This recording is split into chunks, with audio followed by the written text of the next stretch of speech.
So here's the miniature enthusiast question of the day.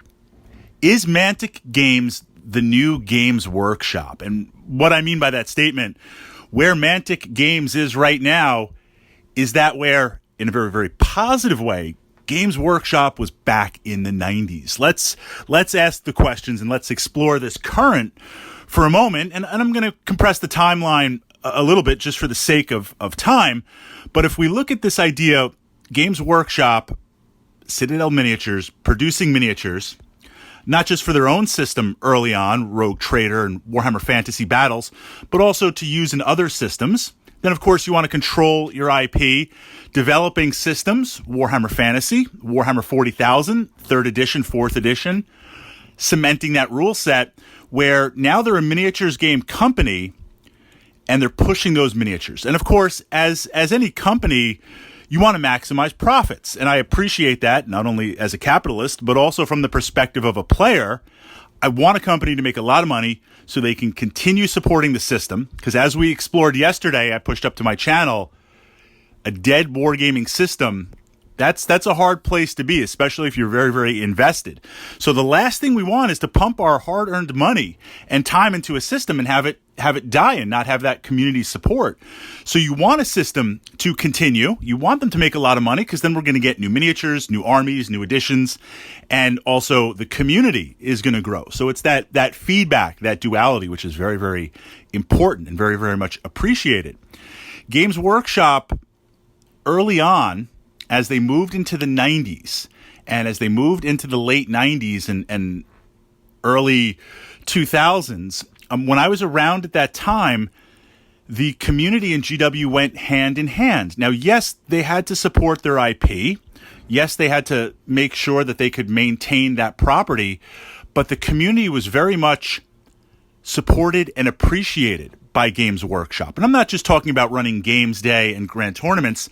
I'm talking about multiple stores, multiple clubs where if you were running a Rogue Trader tournament event, I ran them, I participated in them, you would run an event, you'd let Games Workshop know. 3 weeks later, after you let them know your plans, a mysterious box would show up with massive amounts of prize support. Just free plastics, free kits. The Games Workshop side also really, really supported innovation. Campaigns, hobbies. We saw this on many, many sites back in the day. This is maybe around, 2007 or 2006, 2007, 2008. Fan content was everywhere. And Games Workshop, yes, they had to suppress a little bit of it for the IP, but they looked the other way as much as they could. You know, a perfect example, if we look, or if you remember, go to the Wayback Machine, look at the early evolution of Bell of Lost Souls. It was a hobby content site for a gaming group that put out some fantastic fan content codexes and army books and lists. So when you got involved with Games Workshop, you knew Games Workshop supported the community because they loved the game. They viewed you as a customer, yes, and we're going to get our money, but they also realized, hey, we're doing this miniature thing, we're doing this hobby thing, Warhammer Fantasy Battles or 40K, because we love something about it. We love the community. Then Games Workshop got in trouble, and this is leading into Mantic Games. Games Workshop kind of got in trouble financially. They were losing a lot of market share. Warhammer Fantasy was on the way down. X-Wing Miniatures was challenging that in such a short span, being publicly traded, shareholders, stock prices. GW pivoted to a ruthless machine that we see now. Full suppression, full control of the IP, dropping systems where if they can't enforce Space Marine, you don't own Space Marine. They tried. They sued that one blogger. They sued her into oblivion. If you can't suppress Space Marines and own Space Marine, I mean, going back to what? Starship Troopers, even before that. When it's interesting, GW pulled so much from other sources and from Laser Burn and moving into those aspects back in the mid to late 80s, they change all the names. They copyright everything, solidifying and transforming themselves. Yes, their base is miniatures, but they pivoted into media, into digital, and now we see this with suppression on YouTube of content creators because they want to own all the digital and get you to subscribe to their monthly channel. I'm not saying this is good or bad, but we see a genesis of Games Workshop being one store in the middle of nowhere, growing in a business model. The expansion continues. It reaches a point where you switch to profit or you switch to the love of the community. And you can still make a lot of money as the love of the community and support a staff and support a company and have nice things and put out nice games. But GW pivoted. Now, Mantic Games, I've followed them. I have a couple of their miniatures. I've played Dungeon Saga. I've played Star Saga, and I enjoy that. I've had a chance to demo and play Kings of War. And in exploring those systems, and I mean this in a good way, I mean this in a very, very positive way, I feel like Mantic Games is where GW was in the late 90s, where they have their line of miniatures, they have their support, they have their games. Yes, they're going to charge money. We're not going to pay as crazy prices as Games Workshop, but I want to send some cash their way. I want to send some love. But in return, they're saying we support the community. We support our systems. We support development. We encourage the community to take ownership. We encourage the community feedback. We're actually interested in what you think and how you play. And it has a very nice give and take feel to it, where more and more, and this is coming from someone that is a 40K enthusiast. This is coming from someone that wants to jump into Age of Sigmar. And I'm so close.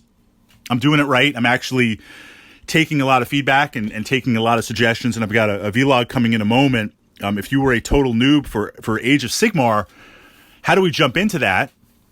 But in exploring that more and more, I look at what Mantic's doing and that whole community. And yes, absolutely, it's smaller than GW because it's evolving behind. GW has more history and more force of momentum. But more and more it feels like, wow, this is a place where I'd love to be. This is a place where I'd like to have my armies and show up for my mass battles and interact with the community, because it would feel like not only would the community appreciate me, and the Warhammer community, we appreciate each other, but Games Workshop doesn't care about us. But I feel like Mantic does. Now, that's just the feeling. That's just the perception.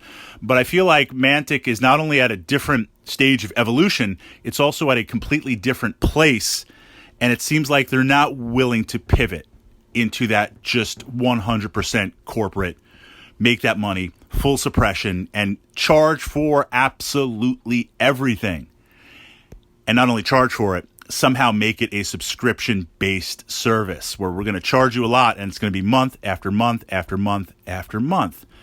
That's the Disney business model. That's the Star Wars business model. And Games Workshop is going down that path for good or bad. At least the good that we're getting that we looked at was you're getting a lot of new miniatures and you're getting a lot of FOMO and you're getting a lot of limited release stuff that if it fits your army, it's a very exciting time, a very exciting place to be.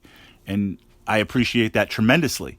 But in terms of the community and just that feeling, I feel that less and less from Games Workshop, not the actual 40K community, where I feel like Mantic is different. Thoughts? Agree or disagree from that perspective. And maybe I'll leave us with this consideration. If we look at how Star Wars has evolved, if we certainly look at how Dungeons and Dragons has evolved, and I'm not even talking about mismanagement at TSR, but the idea of a small group to a small company to a mid-sized company, everything pivots at that point.